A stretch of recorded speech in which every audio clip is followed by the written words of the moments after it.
Hello and welcome to ICF Minnesota's Meet the Coach interview series.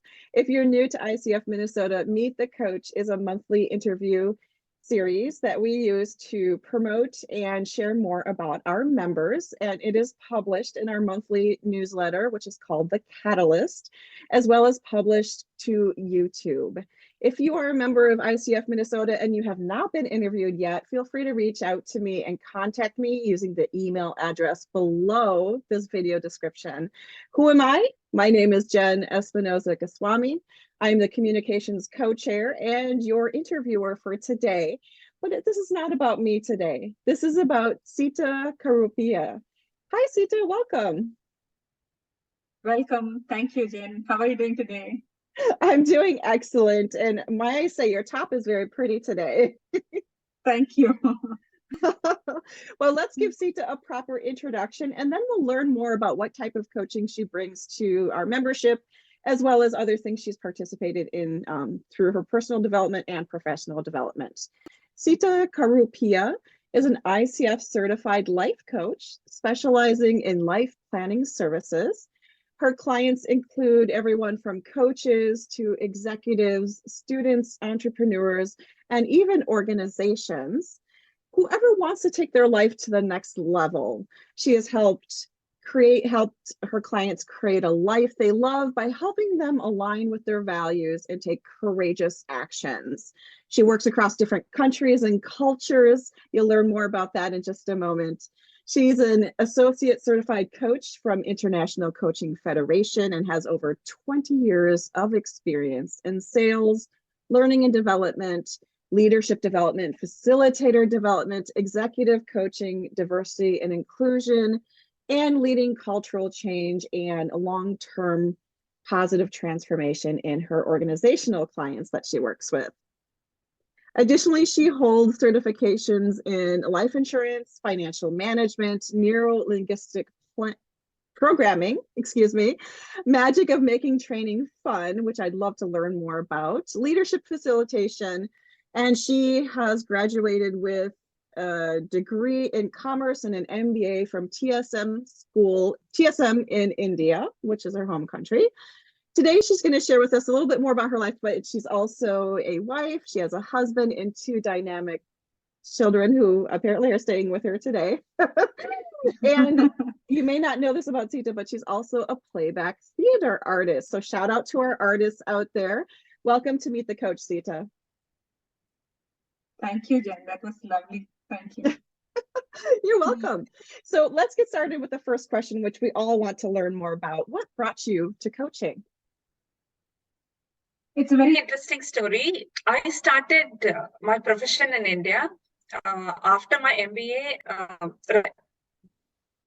While I was doing my MBA, I got placed in a life insurance company, and I was doing training. So after the first year in sales, I was doing training. So it was more of knowledge products and all that, financial markets. There's a lot of knowledge training. Then after a couple of years, I started into training people on skills, selling skills, financial market skills and all that. So both of them were pretty okay. But then after about 7-8 years in training, we reached to a point where, yeah, knowledge is fine, skills is fine, but we wanted shift in behavior in people. So there came to a space where it was like, okay, what now?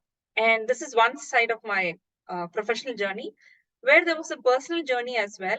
There are few people in my India who were my boss, super boss, and the country head of training. They started learning about, taking coaching certifications, and they were professional development coaches for big organizations, big consulting organizations like McKinsey and all that. So when they initially coached me, I was like, this was in 2010, 11. I was like, no, I don't think this will work. But then second time, I said, okay, yeah, it works for me, but I don't think I can do this. But in 2015, when I went through coaching for myself, I thought, oh, wow, this is something that's very interesting. This is powerful. This is transformational. And so which is when I thought, okay, I want to do this, because when we want long-standing behavior shifts, either for me or for people as individuals or people in organization, I found coaching to be very effective. So it was at a plateau where people were taking actions to get results. More actions, but more results were not happening, which is when we said, hey, pause. Okay, there's something beneath the actions. What are the beliefs there? What are the attitudes there? And what values are there? So, which is where we wanted a deep dive. And there I found coaching like, wow, this is beautiful. So then I did my coaching certification myself and started doing this work. I love how it was kind of the long and winding road to get where you were. And the first time you experienced coaching, you're like, I'm not sure that this is the right solution. But then you warmed up to the idea of coaching and how it kind of met people in the intersection between learning or sharing knowledge and also implementing and taking action based on that knowledge. I love that you shared that. And that's when it kind of came together for you, that coaching was, a good tool for transformation within your clients and just perhaps for you personally. So thank you for sharing about that. Tell us more about how your coaching practice works. Are you an internal coach? Are you an external coach? What does that look like for you? Okay, so I was in India till 2018. So there it was more of an external coach. I work with an organization called as Perfect Learning Partners. So we have our clients with whom we have pretty much a long-term contract, like 6 months to 12 months, where we go to organizations and coach their leaders. So we have done leadership work with them. So we typically do a 2-day, 3-day training program, and then call Lead Self, and then we coach individuals for 6 months, and then we again connect back, okay, lead others. So now that I'm able to lead myself, then we do lead others, and then we again coach for about 6 months, and then if required, we do lead business. Otherwise, some organizations, we just do these 2 sessions. And we also work with organization which is going through culture change, mergers, and all of that. So that's my organization side of it. So then my husband works for an IT organization. So 3M was the client then in 2018, which is when we moved to Minnesota. So which is when I Googled and I walked into this. I still remember it was on April 19th, 2019. I walked into Minnesota ICF and then met lovely people and started my journey from here. Here it's more of I had to say no to Indian clients after a while because of the change in timing. I had to wake up 3 a.m. and do sessions at 11 p.m. and all of that. So I said, no, I think I'll have to. So, which is when I started moving more into entrepreneurs and parents and students and whoever is coming my way right now. But yes, I'm definitely looking forward to work in organizations here and in this time zone. So that's where I am in terms of practice is concerned. So yeah, the 400 hours, that's why it's a mix of organizations and individuals and entrepreneurs and all of that. Wow, you certainly bring a whole portfolio of abilities and skills to whoever you serve as a client. So it sounds like you started off more with the organizational side of it when you were in India. And then as you shifted here into the US, you started focusing on perhaps more individuals as an external coach instead of an internal coach. So it's interesting to see, where will this take you in the future? Do you think like you want to work more with organizations? In what areas would you like to assist the organizations? I would definitely love to work with organizations. One area definitely that's close to my heart is DEIJB. I've been a part of the DEIJB team for 3 years. So it's so different and interesting and a discovery to work with people from different cultures. So a lot of things at the outside may seem very different, but inside at the core, we're all human beings, right? So I love that connection. So I would like to work in that space. And in executive coaching, where we work with people, with organizations, when they're in a leadership journey, I would definitely love to support them, be with them, help them discover their own potential, and create the life they really love. So that's awesome. And thank you for clarifying. And you shared with us that the first time you came to ICF Minnesota was in April of 2019. And I neglected to mention to our listeners that you currently serve on our professional development committee. So we appreciate your service.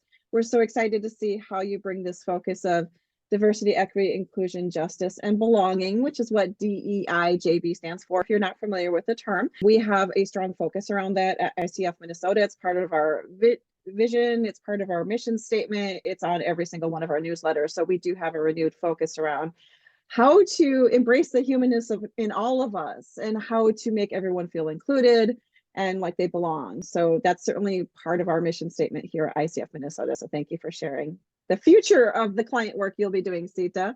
So some of it came through. I noticed in your biography, you have a lot of tools to pull from, like you're NLP certified, you have some other things, magic of making training fun. What would you say is one of your favorite tools or resources that you draw upon in your client work as a coach? So when I'm a facilitator, my favorite piece is magic of making training fun. So which is like you bring in any dry, raw content from any industry, from turbines to chocolates to software. We break it into 20-minute segments and apply a different strategy for every 20 minutes. These are all based on adult learning principles. So any content can be made very lively, very interactive, very interesting, and something people look forward to learn. And they take back a lot by the end of the evening and by the end of the day. So that's what I use in facilitating programs. But when it comes to coaching, I of course, different pathways, apart from the different pathways I learned from the coaching school, this model which is very powerful and effective for me is the iceberg model. So we start with what is the camera capturing, what's your behaviors and actions that you're doing, which is yielding the results you want, or which is not yielding the results you want, or which can be modified. So then we go deeper to understand what are the feelings there, what are the emotions there, and then we go beneath that saying, what are your beliefs in this area and what are your values? And we even go deeper to figure out what are your childhood experiences that's creating who you are. And then we do a deep work to understand what needs as a child was met and what needs were not met. So is this your coping strategy, or is this how? And we handle that with a lot of tenderness and care, and we call this parts work. So we talk to the part, we gently honor them, and we thank them for serving us for so many years, protecting us and serving us. And then we'll gently take their permission to release those parts so that the belief changes, and then the value changes, and then slowly gently the action changes and the result changes. So this model has really helped to work deeply with clients with a lot of respect and a lot of love, self-love. Thank you for sharing the iceberg model. I'm not familiar with it. I've not heard of it before. I don't come from a life coaching background, so I perhaps have approached different models and resources and tools. So I always love hearing what our members are using and how that can inform the coaching work that I do as well. So thank you for sharing more about that model and the parts work you use to gently coach your clients to release and move on to whatever they need to do to be their best selves. So I appreciate learning more about that. Now, we talked a bit about your passion for DEIJB, and you have been facilitating a lot of our BIPOC Safe Space meetings over the past few years, which we very much appreciate. And you also are a person who grew up in a different country. Would you be willing to share a little bit about what you feel DEIJB really means to you as an individual and how you'd like to bring your skill set to that work?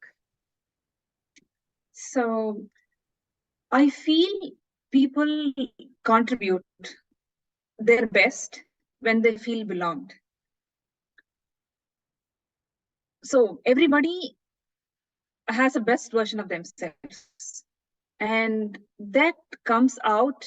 We are able to create a safe container that's inclusive and everybody feels welcome and belong. So that's something that's I felt through my personal experience as well, moving from a country to a different place and all of that. So my thing is to even with children, even in all the areas of work I do, I try to ensure that people feel very safe and comfortable and feel that, okay, this is my space. So people are different, their needs and values are different. However, at the core, the basic things remain the same. Everybody needs food, clothing, shelter. Everybody needs a space for self-expression. Everybody wants to, be connected and to feel belong and all of that. So, and somebody does something because that's the best thing they know at that point in time. So nobody gets up in the morning thinking that I'm going to go and shoot somebody in the school. Even in that case, nobody decides in the morning and does that. It's just that it's their coping mechanism for something that's happening in their life. So if we can hold the space with love for people and accept them as they are and truly, genuinely be open and give them the space, everybody can thrive. So that's what is very interesting for me, and I'm very passionate about in this space. So some people may have opportunities, some people may not have opportunities, some people may have resources, some people may not have resources, but to me, everything is a resource. Time, skill, money, everything is a resource. So if we can come together and provide a space, okay, let's say I contribute time and you contribute some skills and somebody else contribute monetary resources. And if we can, with this, if we can make somebody else to grow a little bit more in their life, that gives me a lot of satisfaction.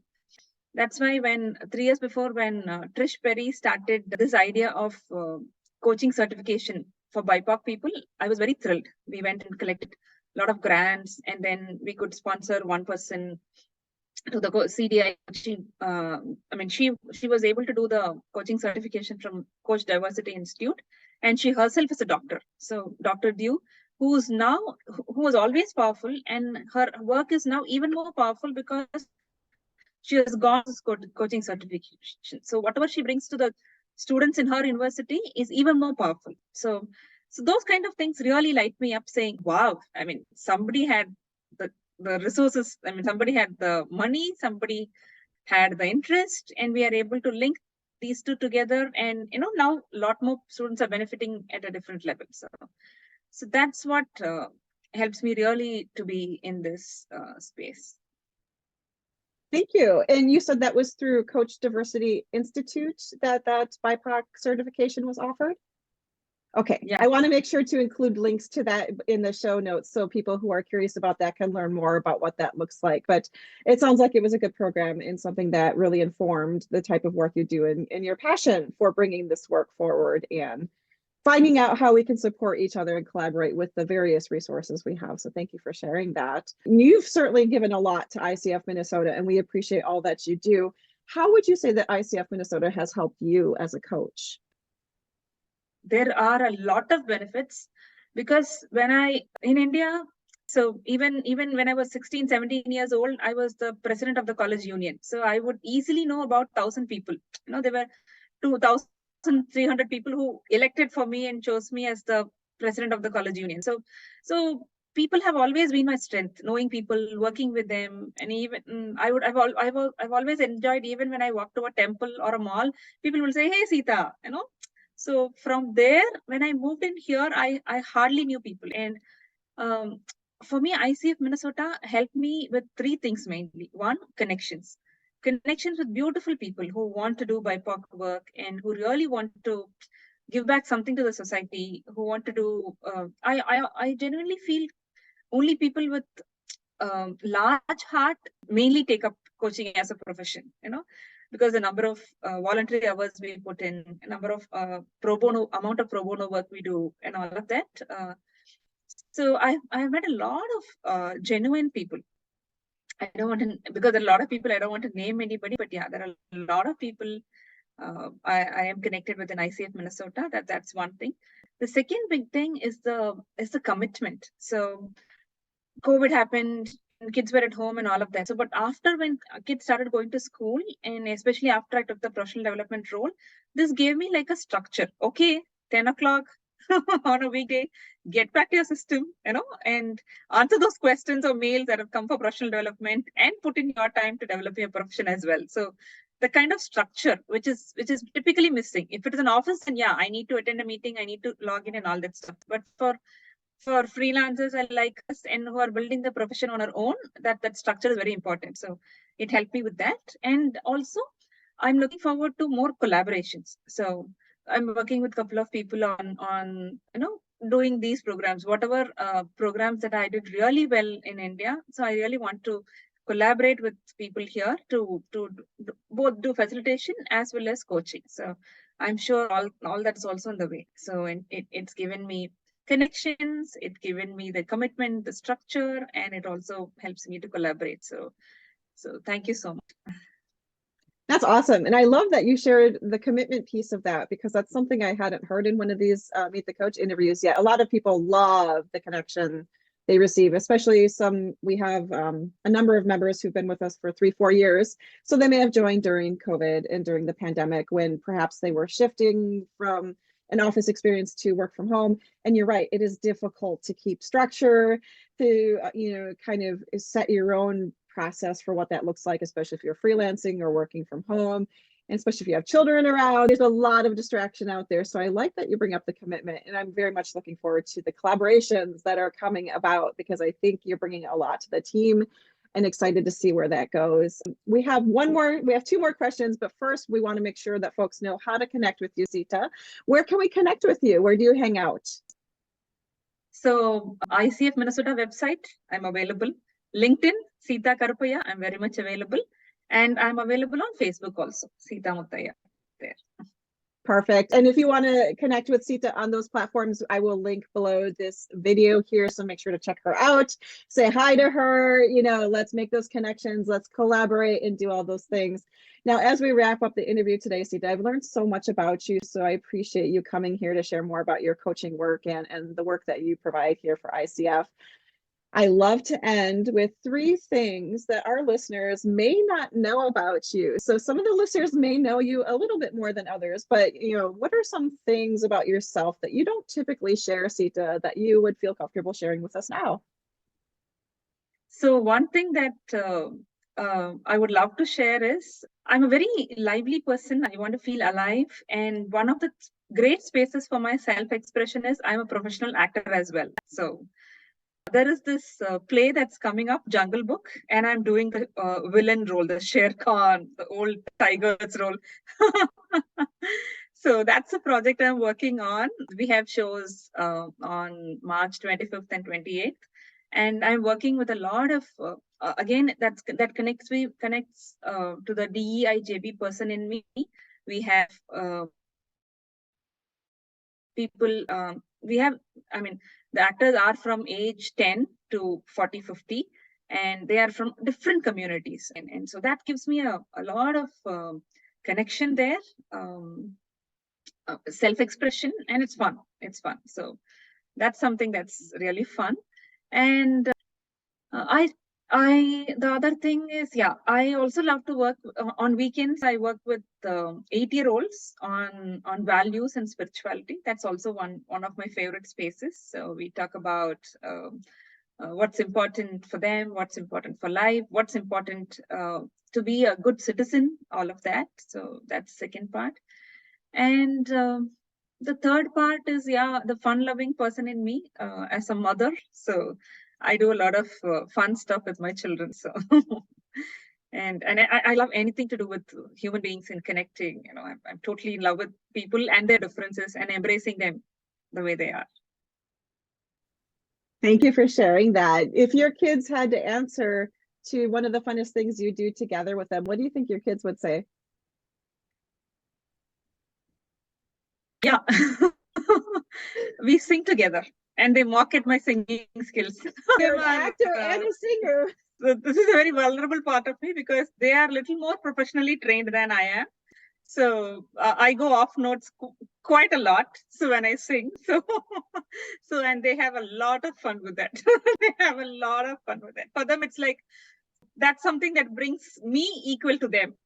It's like, mommy can also make mistakes. Mommy can also flip. Mommy can also do that. So I can also do that. So that's one of the fun things we do. Awesome. And my son makes it a point to capture those moments. So that's very funny. You mean capture it on camera? Yeah. So recently I was singing a jingle from my ad jingle when I was growing up. So he said, you are so much off note on this, so I'm going to record you doing this. I said, okay.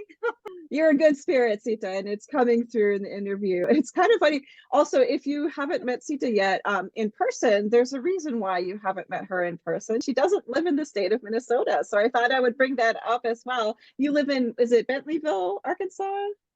Yeah. So we live in Bentonville, Arkansas.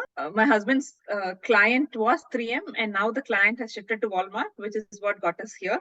I'm slightly lucky here, and that can make you jealous that we have a good weather, a proper 4 seasons, a beautiful spring, a warm summer, a beautiful fall, a very, very pleasant fall, and a mildly cold winter. So, and we also have about 5-6 days of snow in a year. So it's so beautiful. It's so beautiful.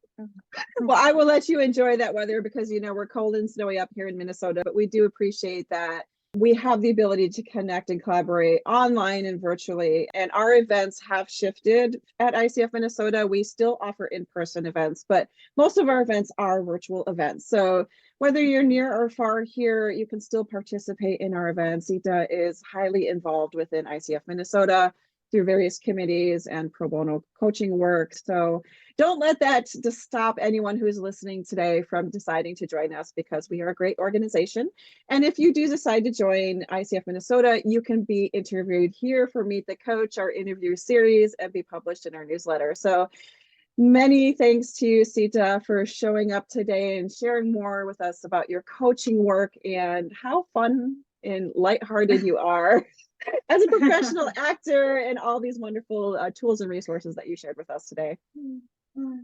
Thank you so much. Thank you so much, Jen. Thank you so much, ICF. Yeah, when I say inclusion and accepting people as they are to get the best out of them, this is one real example. Even if I moved out of Minnesota, I still feel very belong, very connected. A lot of times people say, I forgot that you don't live in the state. So it's so much connected. So thank you for all that. Thank you for this beautiful ICF Minnesota, whatever we are creating and growing together. Thank you so much. Wonderful. And thank you all for watching this Meet the Coach video series with Seetha Karuppiah. If you would like to participate, or if you enjoyed the episode today, make sure to connect with Seetha using the links in the video description here. Like this episode, and don't forget to subscribe to our channel. We're looking to add more subscribers to our YouTube channel. So if you're a member and you haven't subscribed yet, what are you waiting for? We can't wait to connect with you here on YouTube. Thank you again, Seetha, and we'll see you next month.